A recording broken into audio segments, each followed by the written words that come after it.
Salut les gars, j'espère que vous allez bien. Aujourd'hui, on va parler d'un sujet très critique dans One Piece. On va parler des rapports de force, des 3 pouvoirs les plus gros de One Piece.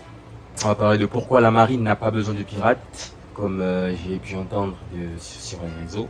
Ça m'a choqué, la marine a besoin de pirates. Alors de base, ça a été présenté comme étant la bête noire, des pirates, mais elle a besoin des pirates. Donc non, je vais te montrer dans cette vidéo que c'est totalement faux, que l'équilibre de force se base sur l'équivalence des puissances et personne n'a besoin de l'autre. On va développer tout ça en 3 points. Et bien évidemment, avant de commencer la vidéo, n'oublie pas de t'abonner, n'oublie pas de liker, n'oublie pas de commenter à la fin si elle t'aura plu ou non. Donc voilà, la petite force, ça fait toujours plaisir. N'hésite pas à te lâcher, n'hésite pas à réagir, ça fait plaisir. Voilà pour mon petit placement de produit personnel et let's go.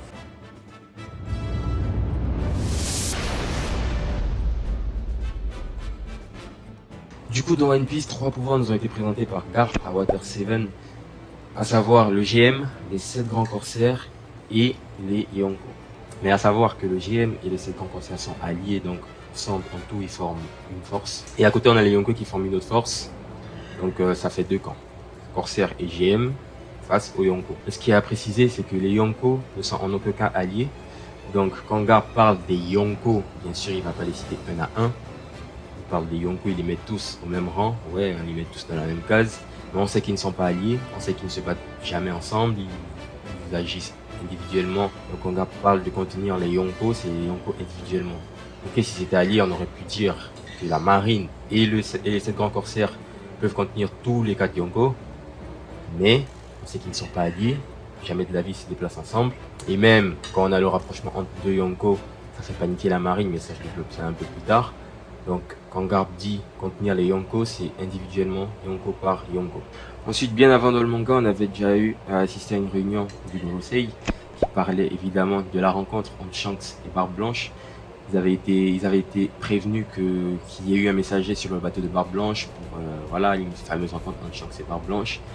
Et de là, ils étaient bien sûrs. La rencontre entre deux Yonko, ça les fait paniquer. Ils décrivent ça de dangereux. C'est une situation critique pour le GM. Ils ont su. Et un peu plus loin, quand on a appris pour la rencontre entre Kaido et Big Mom, c'était la même réaction. Ils étaient en panique. Ils voulaient pas trop que ça se finisse par une alliance. Parce que c'est un fait, le GM a peur d'une alliance entre deux Yonko. Preuve encore à l'appui que quand Garp dit que le GM et les Shichibukai sont faits pour contenir les Yonko, il parle de Yonko individuellement. Encore un truc sur lequel on peut mettre l'accent, c'est que à la défaite du Crocodile contre Luffy, le GM paniquait.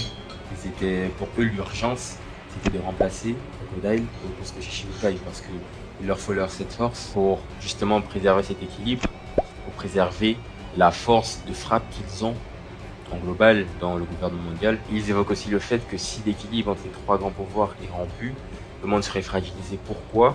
Parce que s'il y en a un des pouvoirs qui prend l'ascendant sur les autres, forcément il va le dominer. Et forcément, il n'y a plus d'équilibre. Qui dit domination, dit plus d'équilibre.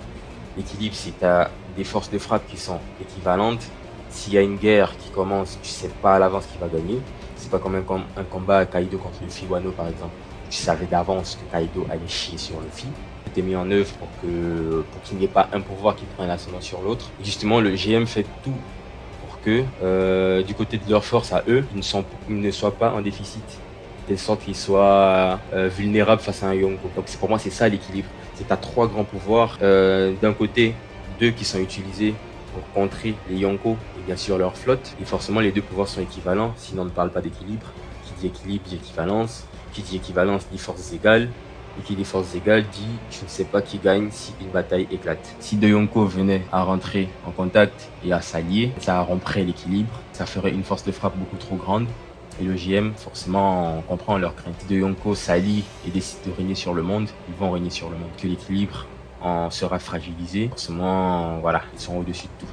Ensuite, là, je vais présenter une planche où il y a Shanks qui décide d'aller de lui-même voir Barbe Blanche pour lui parler de certains pirates. Et Ben Beckman met le même accent que le Gorosei sur le fait qu'ils vont peut-être essayer de les empêcher de faire ces déplacements vers Barbe Blanche. Mais Shanks, en pirate qu'il est, il dit s'ils essaient de faire quelque chose, je vais réagir. Parce que je veux rentrer en contact avec Barbe Blanche, je suis libre, je suis un pirate libre. Je ne vois pas pourquoi de Gorosei où le gouvernement mondial m'empêcherait d'aller rencontrer Barbe Blanche.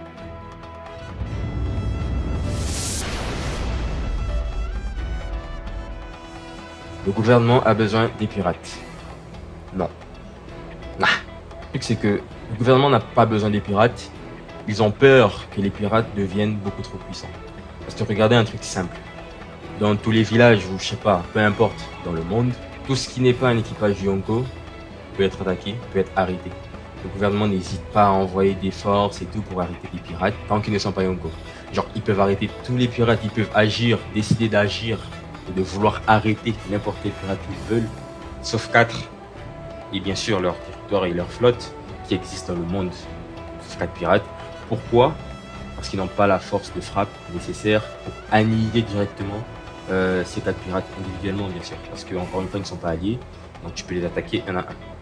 Genre, il n'y en a pas un qui va aller sauver l'autre. Ils sont pas alliés. Donc vu qu'ils peuvent pas, ils savent que les forces sont équivalentes, ils ont c'est une grosse armée, c'est un gros pouvoir. Mais ils s'attaquent pas, ils n'ont pas besoin d'eux pour préserver la force, parce que s'ils pouvaient prendre l'avantage, développer des armes, justement on voit dans la suite de One Piece que des armes sont développées pour que le GM devienne beaucoup plus fort, et bien sûr puisse prendre l'ascendant sur des territoires comme celui de Yonko. Donc s'ils pouvaient casser l'équilibre, mais en allant dans leur sens, on ne voit pas pourquoi ils ne le feraient pas, puisque la base du gouvernement mondial et de la marine, c'est d'arrêter tout ce qui est nuisible pour eux. Et la marine est faite pour arrêter les pirates. Le gouvernement mondial veut régner sur le monde, donc s'ils peuvent régner en imposant la force, ils vont le faire. Vu qu'ils n'hésitent pas à envoyer des assassins pour tuer je sais pas qui, ils n'hésitent pas à agir contre la population. Voilà, donc ils n'hésitent pas à détruire des villes, des pays tout entiers. Donc je vois pas pourquoi, s'ils avaient la force nécessaire pour détruire un équipage Yonko, ils ne le feraient pas. Sauf qu'ils ne peuvent juste pas, ils n'ont pas... Voilà, c'est équilibré, il y a un équilibre, ça se compense. Et ils ne peuvent pas agir comme ils le veulent quand il s'agit des Yonko. Par contre, pour tous les autres pirates qui existent, on voit très bien que, voilà. Et même j'utilise les Shichibukai comme arme pour dissuader les autres pirates de faire n'importe quoi. Donc forcément, dire que la marine a besoin des pirates, c'est un petit peu absurde. Comme là, t'as Sengoku qui met l'accent sur le fait que ça ne lui plaît pas que d'entendre que quelqu'un comme Doflamingo, des Shichibukai se portent bien. Ça se voit, ils sont contraints à collaborer avec des pirates justement pour avoir une certaine force de frappe. Bien sûr, on a vu encore une fois dans l'avenir que quand ils ont eu le choix de destituer ces pirates, ben, ils l'ont fait parce qu'ils avaient une arme équivalente ou même beaucoup plus puissante justement pour pouvoir répondre à des guerres, à des grosses batailles. Donc voilà, ils n'ont pas besoin des pirates, ils ont été juste contraints de prendre 7 pirates pour dissuader des autres pirates beaucoup plus faibles et pour pouvoir répondre à des attaques de Yonko, si bien sûr les Yonko attaquent. Et de l'autre côté, une preuve beaucoup plus simple qui montre que la marine veut arrêter les pirates, ils ne jurent que par l'arrestation des pirates. C'est par exemple Akainu qui dit sur Marineford qu'il faut annihiler les pirates. Je crois que c'est le vice-amiral Doberman qui dit la même chose. Il voulait les corps de Barbe Blanche et de Ace en guise de trophée. C'est vraiment pour dissuader, c'est pour montrer que la marine est surpuissante, c'est pour montrer que la marine doit représenter la peur par rapport aux pirates. Et t'as Smoker, qui est vraiment le marine par excellence, qui ne jure que par l'arrestation de pirates. Les chapeaux de paille, il a voulu arrêter Ace sur Alabasta. Donc voilà, la marine ou le gouvernement, peu importe qui vous voulez, a besoin des pirates. Je trouve ça vraiment... Dire ça, c'est rendre l'œuvre incohérente de par ce qui a été montré, de par ce que la marine a toujours fait, parce que le GM a toujours fait. Donc, marine besoin des pirates, déjà la phrase, elle est pas normale, frère. Marine a besoin des pirates, wesh. Alors la police a besoin des criminels. La police veut annihiler les criminels, ils n'ont pas besoin d'eux pour préserver un équilibre, wesh. La marine ou le gouvernement n'attaque pas les Yonko, parce qu'ils n'ont pas la force nécessaire, parce qu'ils savent qu'ils peuvent perdre des forces assez conséquentes dans l'attaque des Yonko. Je dis pas que le Yonko va les terrasser, que dans les deux camps, il va y avoir des grosses pertes, des gros dommages. Forcément, le GM, c'est pas leur avantage. Parce que t'en as 4 des Yonko. Ils en attaquent un. Et t'as des gros dommages dans une guerre. Un et sa flotte, bien sûr. Quand je dis Yonko, c'est pas juste le Yonko et ses commandants. C'est commandants de flotte, ses alliés et tout. Il en attaque un, il a des gros dommages, il a des grosses pertes dans son effectif. Forcément, ça fragilise le frérot. Et après, si un autre veut prendre l'ascendant, veut dominer le monde, ce sera beaucoup plus facile de le régner sur le monde. Donc je vois pas pourquoi il y a des pirates qui devraient... Ils utilisent justement les pirates pour en dissuader d'autres. Mais n'empêche qu'ils veulent arrêter les pirates. Parce qu'ils n'ont pas le choix. Voilà. Quand ils ont pu dégager les Shichibukai, ils les ont dégagés. Et maintenant, les Shichibukai, c'est les pirates les plus recherchés avec les Yonko. Donc, dire qu'ils sont besoin des pirates, nah, nah.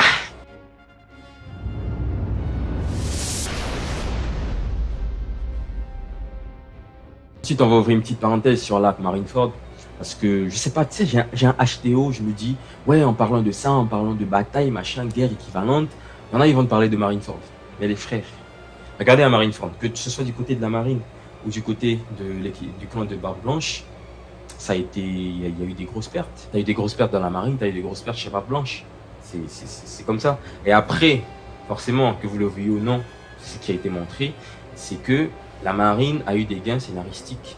Scénaristiques déjà par la trahison de Squardo, scénaristique de comment Jaws a perdu.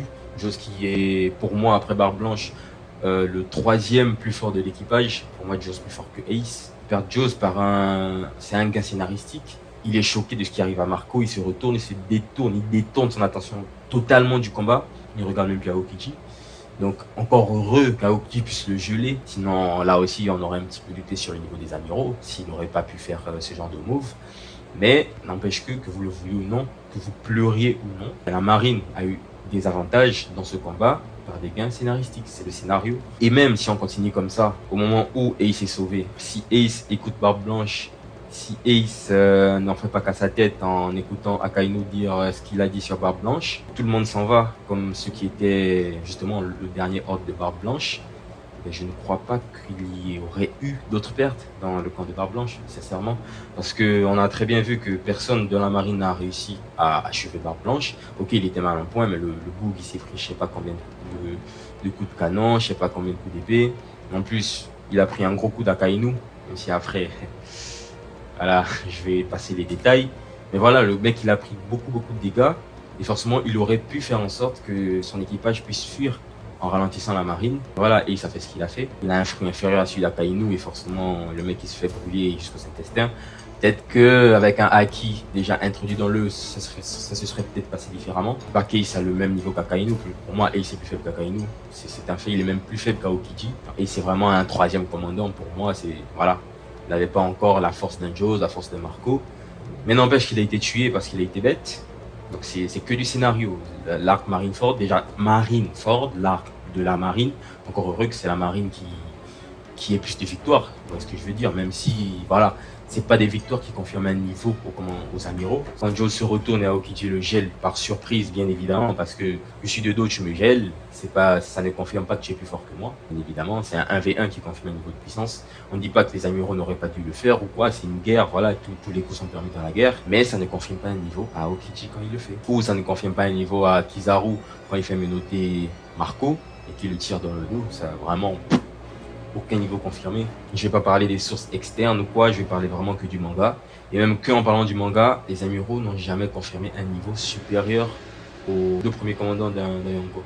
Donc voilà, ce sont les faits de l'œuvre. Et donc le fait que je reparle de Marineford, c'est qu'on met l'accent justement que si d'un côté tu as l'équipage complet d'un Yonko et d'un autre côté tu as Marine plus Shichibukai, le combat il n'est pas gagné d'avance. Parce que jusqu'à la fin, jusqu'à avant la mort d'Ace, je savais pas qui allait gagner le combat. Moi je lis Marineford pour la première fois, et même en relisant deuxième fois, troisième fois, genre Ace a été libéré.